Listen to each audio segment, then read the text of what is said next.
Bonjour, ici Dr Sophie Côté, psychologue. Aujourd'hui, on perfectionne nos déclarations ouvertes pour l'étape de vérification en thérapie de la cohérence.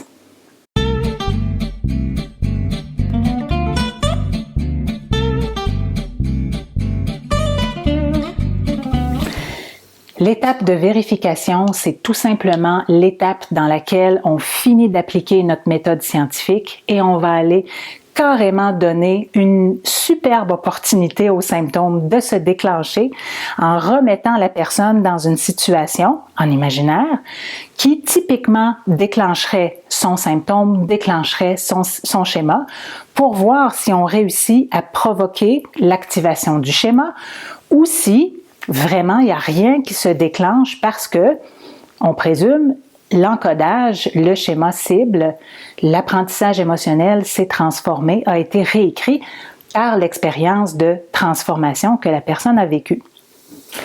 Dans ce contexte, la déclaration ouverte sert un peu comme dans la phase de transformation, c'est-à-dire qu'on va essayer d'activer le schéma tel qu'on était capable de l'activer avant en faisant une déclaration ouverte, comme dans la carte rappel, par exemple, avec la position pro-symptôme, le problème existentiel, la pire souffrance qui est associée à ça, la solution adaptative si elle existe, et les moyens pour l'appliquer qui sont les symptômes les plus pertinents, les plus saillants dans ce paysage psychologique-là. Et tout simplement, on va voir ce qui suit cette déclaration ouverte-là. À ce stade-ci, normalement, de manière très profonde, très gut feeling, très sincère, la personne devrait déclarer qu'elle ne sent plus du tout que ça sonne vrai, alors que ça sonnait très, très vrai auparavant.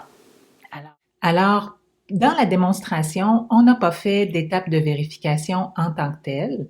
On avait quand même des bons marqueurs de transformation parce que la patiente a des réactions de grand soulagement.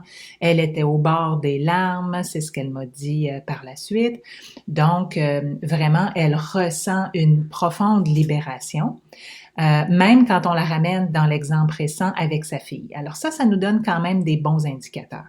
Si j'avais voulu faire l'étape de vérification directement dans la rencontre, à ce moment-là, je lui aurais fait imaginer que le ton montait entre son conjoint et son adolescente. J'aurais pu lui faire imaginer que son adolescente était en querelle avec son frère, etc., pour voir si, en lisant la première partie de la carte rappel, pour être une bonne mère, je dois être comme maman, etc., et voir si ça sonnait juste, s'il y avait quoi que ce soit dans cette partie-là de l'énoncé qui sonnait vrai, et ensuite lire la deuxième partie, voir si c'est ce qui domine et si c'est sans effort, s'il y a la moindre petite fibre de réaction qui reste.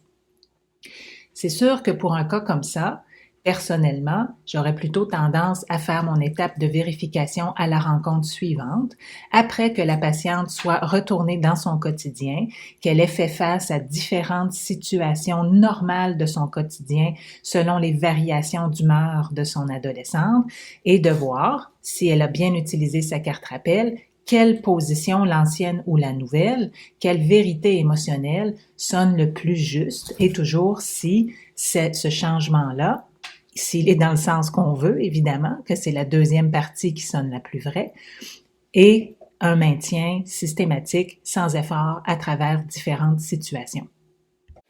Alors, c'est ce qui conclut notre petite série sur les déclarations ouvertes dans les différentes phases de la thérapie de la cohérence. Soyez les bienvenus de me poser des questions à ce sujet-là ou au sujet de la thérapie de la cohérence, du processus de reconsolidation thérapeutique.